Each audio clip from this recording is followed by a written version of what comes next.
London healing சபையின் பிடிவாத போக்கு காரணமாக 12 வயது சிறுவன் ஒருவன் கடந்த 8 மாதங்களாக பாடசாலை கல்வியை இழந்துள்ள அதிர்ச்சி தகவல் வெளியாகியுள்ளது. லண்டன் நோர்த் ஹால்டை சேர்ந்த 47 வயதான சினெட் ஹெஹார்டி என்ற தாயே தனது மகனுக்கு முறையான கல்வி வழங்க தவறியதாக தற்போது நீதிமன்ற சட்ட நடவடிக்கைகளை எதிர்கொண்டுள்ளார்.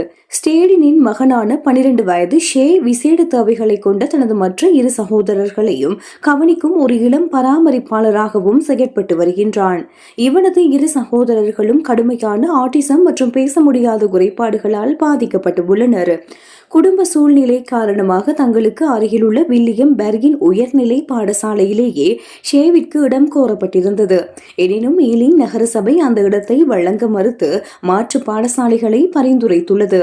பெற்றோரால் ஷேயை பாடசாலைக்கு கொண்டு போய் விட முடியாத நிலை உள்ளதால் நண்பர்களோடு பாதுகாப்பாக செல்வதற்காகவே அந்த குறிப்பிட்ட பாடசாலையை அவர்கள் கோரியிருந்தனர்.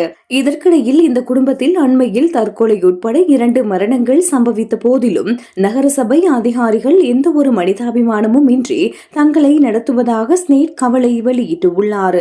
ஷே தொடர்ந்து பாடசாலைக்கு செல்லாததால் நகரசபை அவனுக்கு எதிராக பாடசாலை வரவு கட்டளையை பிறப்பித்துள்ளது. இது அபராதம் அல்லது நீதிமன்ற தண்டனைக்கு வழிவகுக்கும் ஒரு சட்ட நடவடிக்கையாகும். இதுகுறித்து ஈலிங் நகரசபை ஊடக பேச்சாளர் கருத்து தெரிவிக்கையில், குறிப்பிட்ட அந்த பாடசாலையில் இடநெருக்கடி காணப்பட்டதாலேயே மாற்று பாடசாலைகள் வழங்கப்பட்டன. வட்டாரத்தில் உள்ள அனைத்து பிள்ளைகளுக்கும் கல்வியை உறுதி செய்ய வேண்டிய சட்டப்பூர்வ கடமை எங்களுக்கு உண்டு. மாற்று ஏற்பாடுகள் எதையும் குடும்பத்தினர் நிரூபிக்காத பட்சத்திலேயே இறுதி நடவடிக்கையாக இந்த சட்ட உத்தரவு பிறப்பிக்கப்பட்டது என்று தெரிவித்துள்ளார். எனினும் தன் மீதான இந்த சட்ட நடவடிக்கையை எதிர்த்து நீதிமன்றத்தில் போராட போவதாக தாய் சினேட் தெரிவித்துள்ளார். இந்த இழுபறிக்கு மத்தியில் சிறுவன் ஷே தொடர்ந்து பாடசாலையின்றி வீட்டிலேயே முடங்கியுள்ளமை குறிப்பிடத்தக்கது.